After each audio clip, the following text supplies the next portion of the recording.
आपण प्रवास करताना टिफिनसाठी कित्येकदा चविष्ट आणि 4 ते 5 दिवस टिकणारे मेथीचे पराठे नेतो. त्याची रेसिपी आज आपण पाहणार आहोत.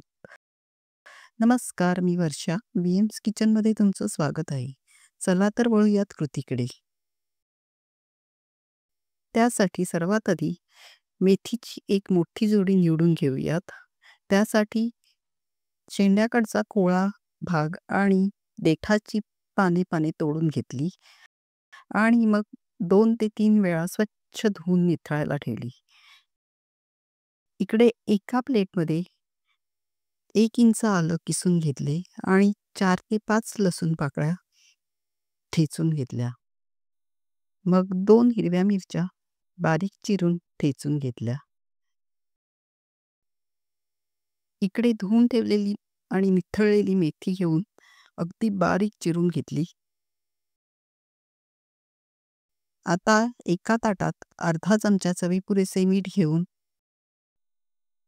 2 मोठ्या वाट्या गहू पीठ चाळून घेतले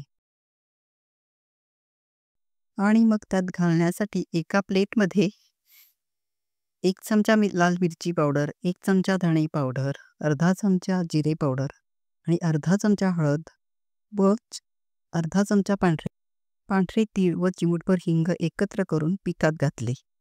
मग 1 चमचा ओवा हातावर घेऊन दोन्ही हातांनी चोळून पिठात घातला. मग पिठात किसलेले आले, ठेचलेले लसूण पाकळ्या आणि हिरव्या मिरचीचा ठेचा घातला व बारीक चिरलेली कोथिंबीर व मेथी घातली. आधी मेथी आणि पीठ पाणी न घालताच हाताने थोडे घट्ट आवळत मेथीच्या चमच्याच पाण्यात पीठ मळायचे आहे आणि मग 2 मोठे चमचे तेल घालून पिठाला चोळून घेतले. आता सगळे जिन्नस मिक्स करून आपल्याला पीठ मळायचे आहे आणि मग लागलेच तर थोडे कोमट पाणी घालून पिठाचा घट्टसर गोळा मळून घ्यायचा. मला इथे अर्धा वाटी पाणी जास्त वापरावे लागले. पाणी घालताना सुरुवातीला एकदम थोडे पाणी घालतच पीठ मळायचे. मग मळलेल्या पिठावर एक बाऊल ठेवून 15 मिनिटांसाठी रेस्ट करायला झाकून ठेवायचे. त्यानंतर झाकण काढून पिठाचे मध्यम आकाराचे गोळे तयार करून घेतले. साधारण 8 ते 9 गोळे तयार झाले.